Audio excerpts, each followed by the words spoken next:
असहज़ा कराम का और पंडाल में बैठे हुए गांव के तमाम सम्मानित नागरिकों का और बच्चों का मुबारकबाद देता हूँ, अभिनंदन। आज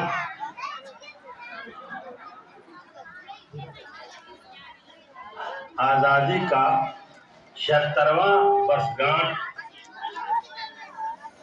मनाने जा रहे हैं। दोस्तों और बुजुर्गों, मुझे अब 50 साल से नज़ामत करते हुए मदरसे में बहुत दफ़ा मैंने झंडा फहराया, लेकिन लगभग 70 साल की उम्र हो गई। अब मैं ये चाहता हूँ इस गांव के जो नौजवान हों उनको आगे बढ़ाया जाए, तब तक हम इस जिम्मेदारी को निभाएंगे। 50 साल हो गए, पूरी जवानी मैंने खत्म कर दिया। बुजुर्गों और दोस्तों, लोगों को तनकीद करने की आदत है। मैं अभी अपनी बात पे आऊंगा। जब सोरा में बड़ा जबरदस्त प्रोग्राम बनाया मैंने, तोलार से बाबू श्री राम सिंह को मुख्य अतिथि बनाकर झंडा फहराने का मौका दिया। उसके बाद गांव में ये चिमगोइयां होने लगी कि क्या गांव में कोई आदमी नहीं है कि लाश से बुला के उन्होंने झंडा फहराया। सुनते जाइए आप बात। उसके बाद गांव के लोगों से झंडा फहराना शुरू किया। बाकायदा कार्ड भेजता था, लोग आते थे, नहीं आते थे। कुछ लोगों ने ये शिकायत शुरू किया, हमारे कान तक पहुंचा कि वकील साहब सिर्फ ठाकुर लोगों से झंडा फहरवाते हैं। मैंने कहा अच्छा, 26 जनवरी एक मरतबा मैं था नहीं, इत्तेफाक से आया नहीं था, तो सदर साहब इब्राहिम साहब ने मुझसे कहा कि झंडा कौन फहराएगा। हमने कहा लोगों की शिकायत है, इस दफा झंडा तुम मुनीलाल प्रधान से फहरवा दो। मुनीलाल ने झंडा फहराया। बुजुर्गों दोस्तों, एक बात मैं कह देना चाहता हूँ, ये स्कूल का प्रोग्राम है, ये सियासी मंच नहीं है कि सियासत की लोग बात करें। मुनीलाल आए, झंडा फहराए और उन्होंने अपनी तकरीर की। 26 जनवरी का मौका था, उनको संविधान पे बोलना चाहिए था, लेकिन संविधान पर न बोल के वो जमींदारी के जमाने की अपनी हालत को बयान करना शुरू कर दिया। 26 जनवरी प्रोग्राम खत्म होने के बाद जब आया तो गांव में तमाम लोग शिकायत करना शुरू किए। अरे भाई, ये क्या बात है, हम लोग तो समझते थे कि आप हैं, आपके सामने इस किस्म की तकरीर की गई। मैंने कहा मैं था नहीं, आइंदा से मैं ख्याल रखूंगा। एक बार सदर साहब ने झंडा फहराया, सियासी बात करने लगे, मौलाना ने उनको बंद कर दिया। इसलिए मैं बहुत मोहतात रहता हूँ कि मदरसे का प्रोग्राम जिस मौजू पर प्रोग्राम उस मौजू पर बोला जाए। सियासत का अड्डा नहीं है, सियासत का अखाड़ा नहीं है, सियासत का मंच नहीं है। सियासी लोग जो भाषण दे,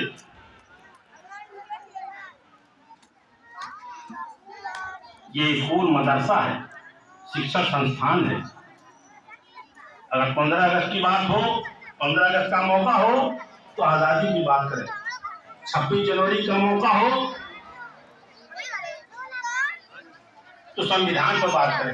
मैं ये भी जानता हूँ, इसलिए जिस गांव के रग से मैं माफी हूँ।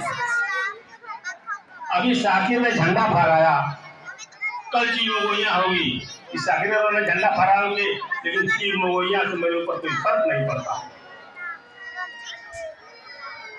मैंने अपनी 50 साल की जवानी इस मदरसे की फलाह बहबूद के लिए, इस मदरसे की तरक्की के लिए मैंने किया। अब चलने में भी तकलीफ हो रही है, लेकिन अब यहाँ के नौजवानों को आगे बढ़ाना है, लेकिन वही नौजवान आगे बढ़ेगा जिसके अंदर सूझबूझ हो, सलाहियत हो। छोड़िए इन सब बातों को, अब मैं 15 अगस्त पर बात कर रहा हूँ, आज़ादी की बात। मैं हर 15 अगस्त पर घंटों घंटों तकरीर किया हूँ। अंग्रेज कब आए, किसके जमाने में आए, कौन कौन सी जंग लड़ी, इस पे मैं जाना नहीं चाहता हूँ, बार बार उसी बात को दोहराना नहीं चाहता हूँ। मैं यहाँ से बात शुरू करूंगा सन 1857 की पहली जंग आजादी जो बहादुर शाह जफर के जमाने में लड़ी गई, जिसपे हिंदुस्तान को फौज को शिकस्त हुई। उस वक्त 1857 में पूरे हिंदुस्तान पर अंग्रेजों का कब्जा हो गया।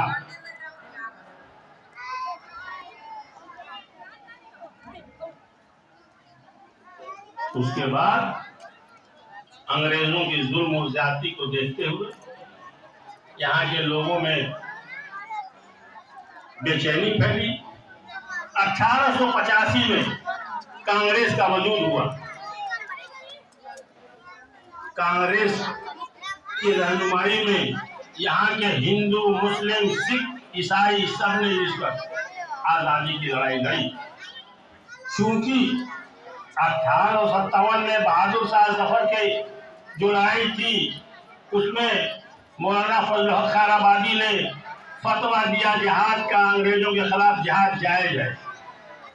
इसलिए अंग्रेज मुसलमानों से बहुत नाराज हुए। 1860 में काला पानी में मौलाना फजल हक को फांसी दी गई। अंग्रेज बात जज था कहता रहा कि आप सिर्फ इतना कह दीजिए कि इस फतवा पर आपका दस्तखत नहीं है। उन्होंने कहा कि ना, जब दस्तखत है तो है, फांसी दे दी गई। बहरहाल आप लोगों को तैजुब होगा कि 1857 के बाद जब ये लड़ाई शुरू हुई, हजारों हजार उलमाए कराम को फांसी दी गई और दिल्ली के इर्द गिर्द लाहौर तक मुसलमान उलमाए कराम को फांसी देकर पेड़ पर लटका दिया गया ताकि आजादी की लड़ाई मुसलमान न रहे। लेकिन फिर भी कांग्रेस की अगुवाई में जमीयत उलमाए हिंद, हिंदुस्तान के तमाम मकतब फिक्र के मौलानाओं ने गांधी जी की अगुवाई में अंग्रेजों से के खिलाफ लड़ाई लड़ी। लड़ाई दो महाज पर चल रही थी। एक तो जो रणबांकुरे थे, जैसे सुभाष चंद्र बोस आजाद हिंद फौज को कायम किया,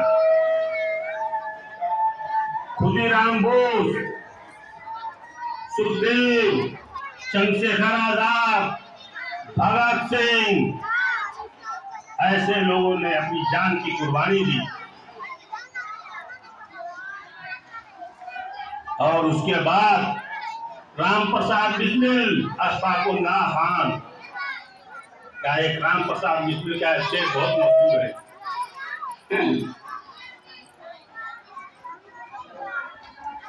कि जोर कितना बाज हुए कातिल में है, सरफरोशी की तमन्ना अब हमारे दिल में है, जोर कितना बाज हुए कातिल में है। इन रणबांकुरों ने जब इनको फांसी हो गई तो ये संदेश भेजा इन लोगों ने, कर चले हम सदा जानो तन साथियों, अब तेरे हवाले है मुल्क साथियों। बुजुर्गों, दोस्तों, अभी इसके बाद इसका वजाहत मैं करूंगा, थोड़ा सा ध्यान रखिए, सुनिए। ये सब बात सबके बस की बात नहीं, जो पढ़ेगा वही बयान कर सकता है। पंडित जवाहरलाल नेहरू, अबुल कलाम आजाद, सरदार पटेल, गांधी जी,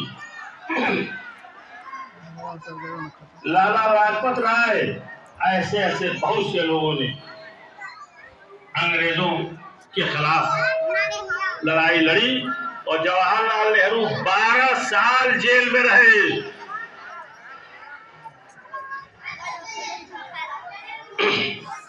जवाहरलाल नेहरू की कुर्बानियों को भुलाया नहीं जा सकता है। 12 साल अंग्रेजों की जेल में रहे, कभी इस जेल में कभी उस जेल में। उसी जेल में रह के उन्होंने किताब लिखा डिस्कवरी ऑफ इंडिया।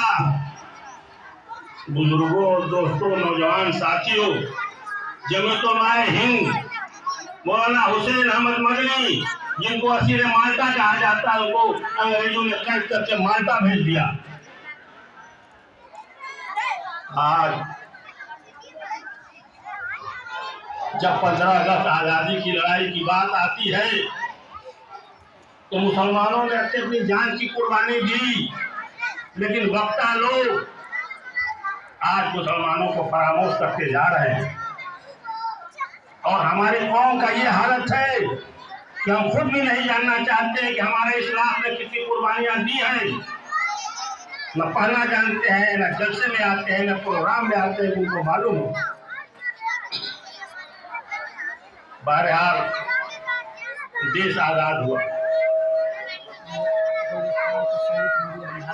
इतना जिद्दोजहद के बाद कितनी माओं का गोद जुदा हो गया, कितनी औरतों का सहारा उठ गया, कितने बच्चे यतीम हो गए।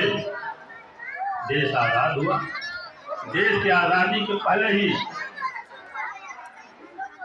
हिंदुस्तान पाकिस्तान का बंटवारा हो गया। हिंदुस्तान को आजाद मिली 15 अगस्त को, पाकिस्तान को आजादी मिली 14 अगस्त को। ये अंग्रेजों की चाल थी कि हिंदुस्तान पाकिस्तान का बंटवारा कर दिया जाए। और आपको ये बता देना मैं चाहता हूं कि हिंदुस्तान पाकिस्तान के बंटवारे में मुसलमानों का हाथ नहीं था, उस वक्त के नेताओं का हाथ था। मैं उस पर जाना नहीं चाहता हूँ। एक एक बात मैं जानता हूँ किताब से, सारी किताबें बार बार मौजूद है कि बंटवारे के जिम्मेदार कौन कौन से नेता थे। आम मुसलमान बंटवारे का जिम्मेदार नहीं था जो आज हम लोगों को हिंदुस्तान के मुसलमानों को पाकिस्तानी कहा जाता है। ऐसा नहीं है। अगर कोई साबित कर दे इस बात को कि हम मुसलमान हिंदुस्तान पाकिस्तान के बंटवारे के जिम्मेदार हैं, तो उसका जूता मेरा सर। बुजुर्गों, दोस्तों, इतना मैं पढ़ता हूँ, इतना किताबों को रखा हूँ, किताब के हवाले से मैं बोलता हूँ, हवा में बात नहीं करता हूँ। बुजुर्गों और दोस्तों, देश आजाद हुआ, संविधान बना 1950 में, सबको बराबरी का दर्जा दिया गया है। यहाँ पर हर एक नागरिक को बराबरी का दर्जा है। हर एक मजहब के मानने वालों को अपनी पूरी मजहबी आजादी है। लेकिन क्या हो रहा है मालूम है आप लोगों को? पढ़े लिखे लोग यहाँ स्टूडेंट भी बैठे हैं कि आजादी के बाद से अब तक कितने प्रधानमंत्री हुए नहीं मालूम होगा। तनकीद करेंगे ना, कल जाकर तनकीद करेंगे कि शायद 14 प्रधानमंत्री हुए और 14 प्रधानमंत्री को मैंने देखा, जवाहरलाल नेहरू को भी देखा। सन 62 में जंग हुआ, हिंदुस्तान हार गया, चीन हमारे जमीन पर कब्जा कर लिया। 1963 में दिल्ली के स्टेडियम में जवाहरलाल नेहरू की मौजूदगी में बहुत से लोग बैठे हुए थे। लता मंगेशकर ने गीत गाया,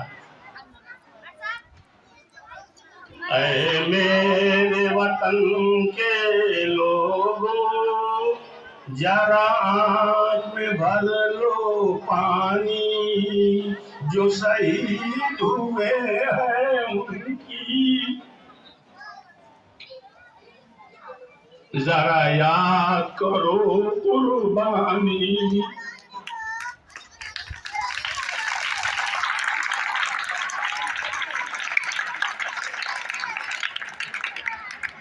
दोस्तों, पंडित जवाहरलाल नेहरू रोने लगे।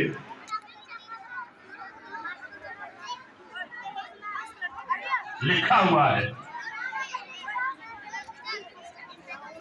आजादी की कीमत आज हम लोग क्या समझेंगे? आजादी की कीमत उन लोगों से पूछिए जिन्होंने आजादी की लड़ाई में अपना तन मन धन सब कुछ कुर्बान कर दिया। बहुत से पुराने लोग 90 वर्ष के होंगे तो बता सकते हैं आप लोगों को कि आजादी की लड़ाई में क्या क्या हुआ। हम लोगों की आज आजादी लेना होता तो हम लोगों की बस की बात नहीं थी। जिस तरह हम लोग हैं कि 15 अगस्त और 26 जनवरी के मौके पर ऐलान करने के बाद भी 2 घंटा टाइम नहीं देते कि 15 अगस्त से इतना बड़ा आज का दिन है उसमें हम शामिल हो जाए, किसी के पास वक्त नहीं। दोस्तों बुजुर्गों, आप क्या समझते हैं ये प्रोग्राम यही तक सीमित नहीं है। इस प्रोग्राम का वीडियो लखनऊ तक जाना है, सरकार का आदेश है। देवरिया अल्पसंख्यक अधिकारी के यहाँ भी जाना है। मैं क्यों कहता हूँ कि ज्यादा से ज्यादा लोग आए ताकि एक संदेश जाए कि रामनगर के मुसलमान भी 15 अगस्त के मौके पर इकट्ठा हुए के इस जश्न को मनाए। दोस्तों और बुजुर्गों, धीरे धीरे हालात बदलता गया। सियासी लोग का न सिद्धांत है न भाषा पर कंट्रोल है, क्या कुछ बोल जाएंगे। आरोप प्रत्यारोप का दौर है और हमारा क्या हाल है, हम भी भरते हैं तो होते हैं बदनाम, वो कत्ल भी करते हैं तो चर्चा नहीं होता। हमने भी तो जख्मों से महफिल को संवारा है, अब जितना तुम्हारा है उतना ही हमारा है।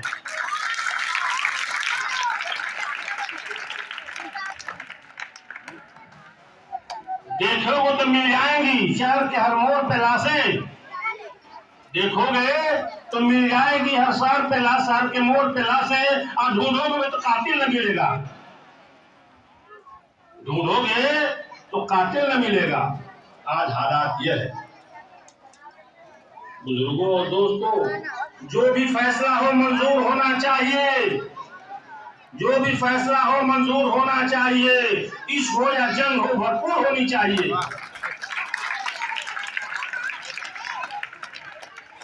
वक्त इजाजत भी नहीं दे रहा है और तबियत भी कुछ ठीक नहीं है। मैं ज्यादा बात भी नहीं करना चाहता हूँ। एक छोटा सा खामोश गाजीपुरी का नज़्म पढ़ के अपनी बात को मैं खत्म करता हूँ।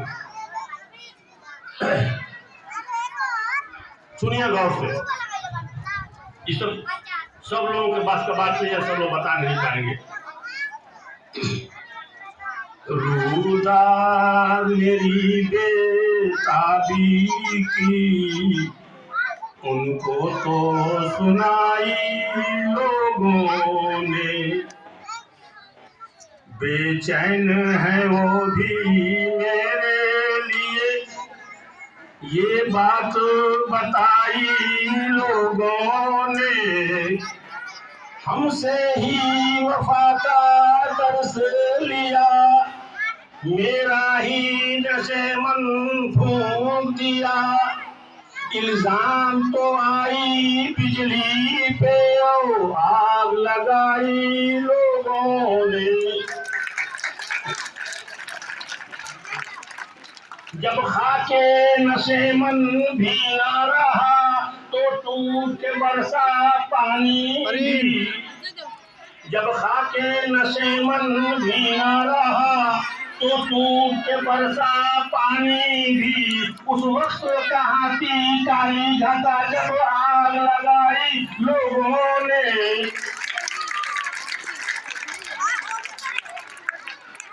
खामोश न खुलता राजे वफा, खामोश न खुलता राजे वफा, तो इसमें हमारी क्या है खता। खामोश न खुलता राजे वफा, तो इसमें हमारी क्या है खता। हमने तो सुबह से कुछ न कही और बातों बढ़ाई लोगों ने।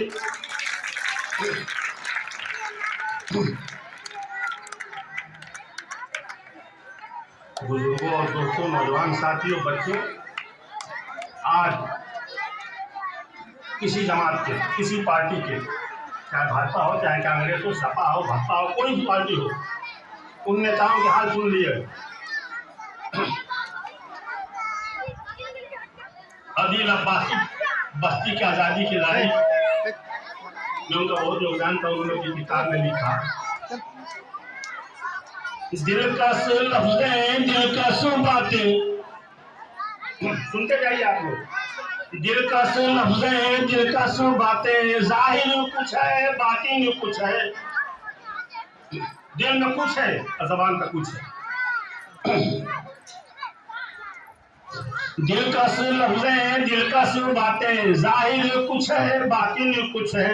जालिम की ये शीरीं गुफ्तारी हर वक्त जहर उगलती रहती है। नेताओं की भाषा को देखिए, अभी कोई तकरीर सुनिए आप लोग जो बोलते हैं, क्या क्या बोल जाते हैं।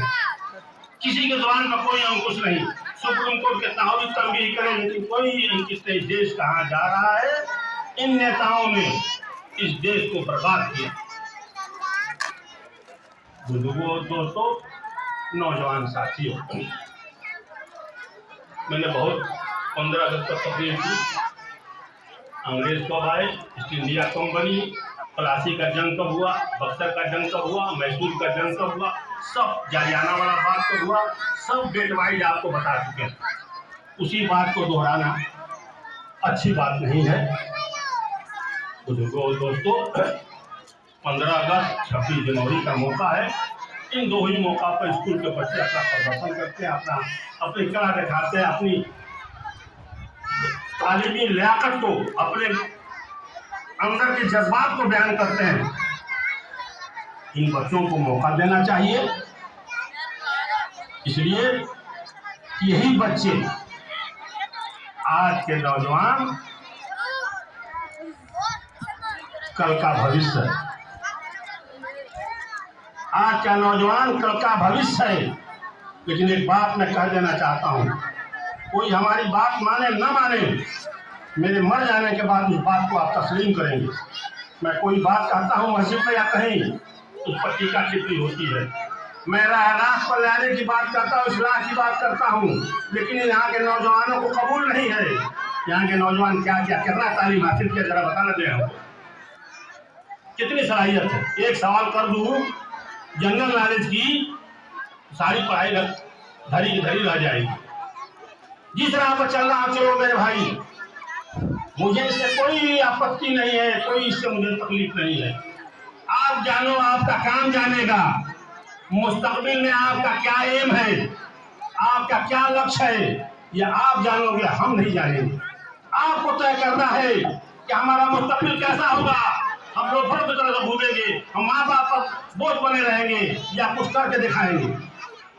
हम लोगों ने करके दिखा दिया, करोड़ों की बिल्डिंग तामीर कर दिया। आज लोग कहते हैं कि 10 लाख रुपया लगा कर गिरवा दे। अरे गिरवा दो मेरे भाई, कल क्या आज ही गिरवा दो, हमको भी छुट्टी मिल जाए, हमको भी छुट्टी मिल जाए, मिल जाए छुट्टी। साहब हम भी अपने काम में देखिए, अपनी जवानी बर्बाद कर लीजिए। मैं बीए में पढ़ता था तो अक्टूबर 1974 से स्कूल को चला रहा हूँ। ठीक 50 साल हो गया, 70 साल की उम्र हो गई। 20 साल की उम्र में इतना बड़ा काम करके दिखा दिया हम लोगों ने। बहुत से पैसे वाले आए, बहुत पैसे वाले गए। जिन लोगों को पैसे पर घमंड हुआ, पैसा अपने पास रखते हुए, जिनका जो लोगों से सर्विस करके करोड़ों की बिल्डिंग बन गई। बुजुर्गों और दोस्तों, नौजवान साथियों, आप भी जमाने के साथ कदम में कदम मिला के चलिए, वरना बहुत पीछे रह जाएंगे। यही हाल रहा तो इसलिए कि प्रोग्राम का वीडियोग्राफी इनको भेजना है, सरकार को भेजना है, वहां देखी जाएगी कि रामनगर के दारुल मोहम्मदिया का 15 दिन का प्रोग्राम कैसा हुआ। कुछ लोगों को एतराज है कि लोग कार्ड बांटते हैं ठाकुर लोगों को। मैंने कार्ड नहीं बांटा है, जैसा आप कहें आप ही लोगों को देखना है हमारे पास। क्या करेंगे क्या नहीं करेंगे आप जानिए, आप मर जाएंगे, जैसे नहीं मैं जा रहा हूँ। हम जब तक हैं अपने हिसाब से इसको चला रहे हैं। हम मर जाने के बाद कोई भी हो सकता है यहाँ का प्रबंधक, हमारे घर का, आपके घर का, जो इस्लाह होगा वो बनेगा। बुजुर्गों और दोस्तों, नौजवान साथियों, एक पर्ची कोई आया है और 50 साल के जमाने में पहली बार पर्ची आया है, जवाब देना भी जरूरी है। क्या है इसने भेजा है, नाम नहीं है।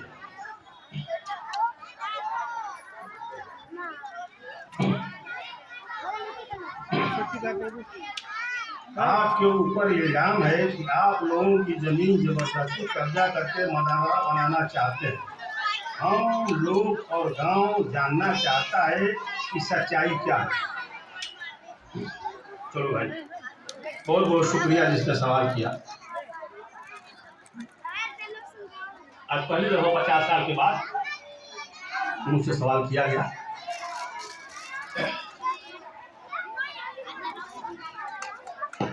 मैं बहुत खुश हूँ। नाम नहीं है वरना उसको बढ़ा के यहाँ पर हम शाबाशी देता। दोस्तों और बुजुर्गों, इस गांव में सब लोग हैं। गांव के हर अच्छाई बुराई जानते हैं, कहने की जरूरत नहीं है। कुछ ढका छिपा नहीं, कुछ ढका छुपा नहीं है। कोई माई का लाल ये साबित नहीं कर सकता कि मैंने जबरदस्ती किसी की जमीन पर मदरसा बनाया हो। तो अच्छा सवाल किया है। ये जहां हम लोग खड़ा हो रहे हैं, ये अनार चाची का मकान था।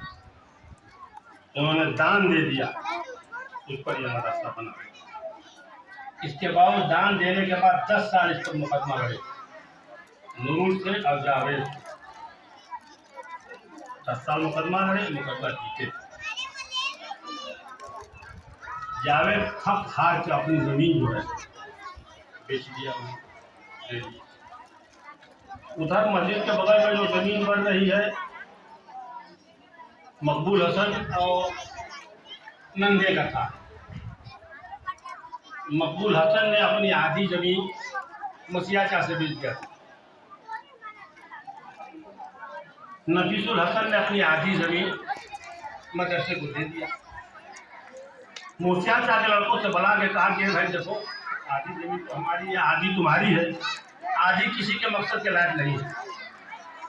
या तो तुम हमारी जमीन ले लो, तो हमको दे दो, जो पैसा हो ले लो। मुश्ताक चा जिंदा था। मुश्ताक चा ने मीडिएटर किया। वो लोग नहीं, हम लोग को जरूरत नहीं है, हम लोग को पैसा दे दीजिए।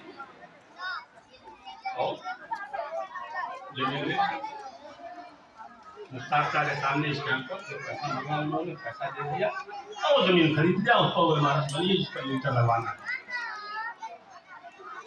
अब बताइए, किस जमीन पर कब्जा करके हमने मदरसा बनाया? हाँ, एक बात जरूर है कि मदरसे के सामने कितना चल रहा है, जमीन चल रहा है। ये जीतेगा उसका होगा। हम तो कुछ बड़वाड़े तो जा नहीं रहे, न झगड़ा करने जा रहे हैं, न फसाद करने जा रहे हैं। कौन जानता है कौन जीते? सामने की जमीन कौन नहीं जाता कि संशोधा की लड़की ने लिख दिया। एक बात और जान जाइए, एक गांव में 2 नाम के आदमी होते हैं, ऐसा नहीं है। एक खलील थे तुम्हें मालूम, एक खलील थे महमूद थे, एक कुर्बान उधर थे, एक कुर्बान हमारे खानदान में। यहाँ 2 अमीर थे। एक अमीर इस्माइल के दादा, इस्माइल चा के दादा थे। एक अमीर शमसुद्दौला चा के दादा थे। है चले, मैंने तो सुना है कल भी कोई मुकदमा मेरे ऊपर दाखिल हुआ है। तो 2:30 बजे मुझे टेलीफोन आया दौरिया से, हमारे वकील ने, हमें कोई फर्क नहीं पड़ता है यार, 10 साल उनसे मुकदमा लड़े। शुरू से तो जंगे में रहे, शुरू से जिद्दोजहद करते रहे, मुकदमा लड़े, ये किए वो किए। सब के जिद्दोजहद के बावजूद मदरसा बना, शानदार बना। आज मदरसे का नाम देवरिया डिस्ट्रिक्ट में 1 नंबर पर है।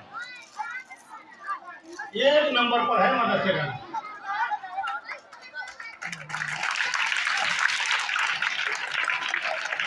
ठीक मेरे ऊपर FIR हुआ है। उस FIR का तफ्तीश चल रहा है। एक आदमी ने फर्जी FIR किया कि 7 लाख रुपया इमदादुल्ला के अकाउंट में और जसवंत सिंह के अकाउंट में मैंने RTGS से दिया। मैंने अपने बैंक अकाउंट और जसवंत के अपने बैंक अकाउंट का स्टेटमेंट दे दिया, देखिए दिया आया है, उनसे मांग लीजिए रसीद अब हमारे दिए। इत्तेफाक से नया नया कोई दरोगा है, उसमें देरी था वहाँ बैठ गया। उन्होंने पूछा कहाँ से आया, बताया हम वो किसी दिन गए थे श्रीराम सिंह के। श्रीराम सिंह अक्सर तो थानेदार आते हैं तो इलाके के बारे में पता